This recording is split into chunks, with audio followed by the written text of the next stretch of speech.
नमस्कार, BBN India YouTube channel पर आपका हार्दिक स्वागत है। जो विपक्षी दल है वो अब नरेंद्र मोदी को रोकने के लिए नित्य रोज नए नए प्लान बनाकर जमीन पर उतारने का प्रयास करता है।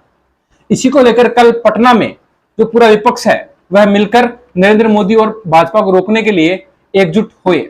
लेकिन उस मीटिंग में बसपा सुप्रीमो मायावती को ना बुलाकर जो विपक्ष ने बड़ी गलती की है, इसका खामियाजा निश्चित तौर पर ही आने वाले लोकसभा चुनाव में उन्हें भुगतने को मिल सकता है। क्योंकि उत्तर प्रदेश में जिस तरह से बसपा सुप्रीमो मायावती मजबूत स्थिति में नजर आ रही है, वह विपक्ष के लिए खतरे की घंटी साबित हो सकती है। क्योंकि आपने देखा होगा कि निकाय चुनाव में जिस तरह से बसपा सुप्रीमो मायावती ने अपने अकेले दम पर भाजपा सरकार को कड़ी टक्कर दी है, वह देखने लायक बात थी।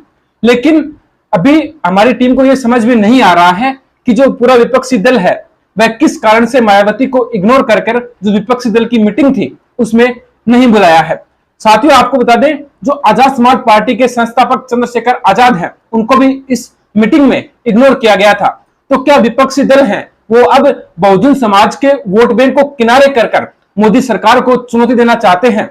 लेकिन अगर हम सूत्रों के हवाले से बात करें तो जो बहुजन समाज है और जो बहुजन समाज की विचारधारा से लोग जुड़े हुए हैं, वो अगर भारतीय जनता पार्टी को वोट कर जाते हैं तो कांग्रेस हो या कोई अन्य विपक्षी दल, वो मोदी सरकार को कभी भी टक्कर नहीं दे पाएगी। यह विपक्ष को अब समझना होगा। साथ ही जो विपक्ष है वह नीतीश कुमार को प्रधानमंत्री पद का चेहरा घोषित करने में लगे हैं। लेकिन विपक्ष को एक बार यह सोचना चाहिए कि अगर वह बसपा सुप्रीमो मायावती को प्रधानमंत्री पद का दावेदार घोषित करते हैं तो यह किसी को भी कोई एतराज नहीं होगा। और वर्तमान में पूरे देश में यह माहौल भी बना हुआ है कि जो एक दलित प्रधानमंत्री देश का बनता है तो विपक्ष का कोई भी नेता बसपा सुप्रीमो मायावती के आकर खिलाफ आकर खड़ा नहीं होगा। यह बात राहुल गांधी और जो कांग्रेस के राष्ट्रीय अध्यक्ष खड़गे हैं उनको समझना होगा।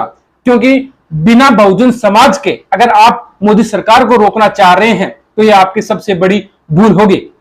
हो सकता है कि भविष्य में बसपा सुप्रीमो मायावती के आगे आप चुनाव के लिए गिड़गिड़ा रहे हो कि आप हमारा सपोर्ट कीजिए, लेकिन आप जब ऐसी मीटिंगों में मायावती को इग्नोर कर रहे हैं, इसका खामियाजा आपको निश्चित तौर पर आने वाले चुनाव में भुगतना पड़ेगा।